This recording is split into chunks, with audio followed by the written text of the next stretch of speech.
Bantu Stephen Biko, also known as Steve Biko, was born on 18 December 1946 in Tarkastad, King Williamstown, present-day Eastern Cape.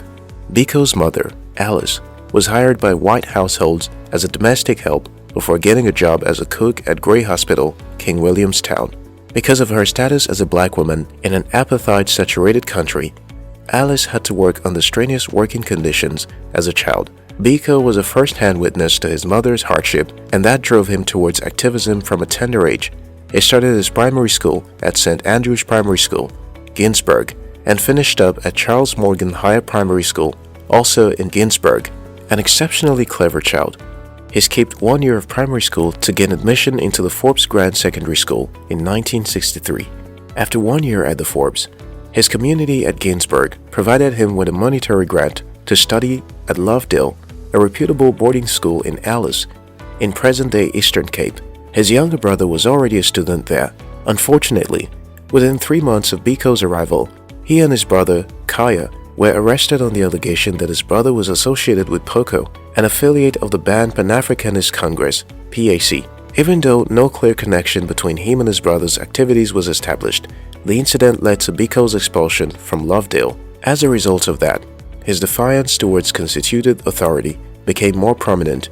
He had to enroll in St. Francis College, Natal, where he completed his secondary school education. In St. Francis, Biko became increasingly politically conscious, especially of the case that should be made for the black majority in South Africa. He received a scholarship in 1966 to study medicine at the University of Natal Medical School in the non-European section of Wentworth, Durban.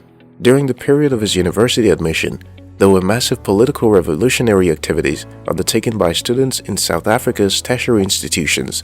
So, Biko joined the flow. Before long, he was elected into a School Students' Representative Council, SRC, an affiliate of the Racially Integrated National Union of South African Students, NUSAS. Although NUSAS accepted membership of students of all races, it was white-dominated and sidelined blacks in their events. Following the ill treatment meted on the black attendees during the 1968 NUSAS conference in Johannesburg, the black African members of NUSAS resolved to form an independent group solely for the black students. Consequently, the South African Students Organization, SASO, was founded and was officially launched at a conference at the University of the North in July 1969.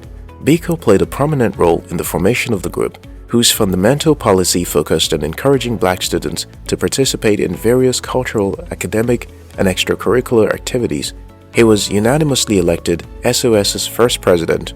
During his tenure, he instituted the Black Consciousness ideology, which implies an attitude of mind, a way of life for blacks.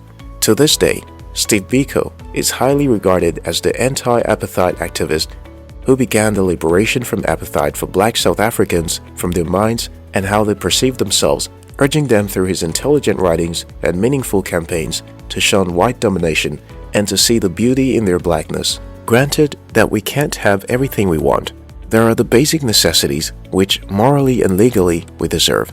For every human being who understands the concept of purpose, it's compulsory that we choose daily to put up fights for the right cause, for the things due us, for change in the right direction.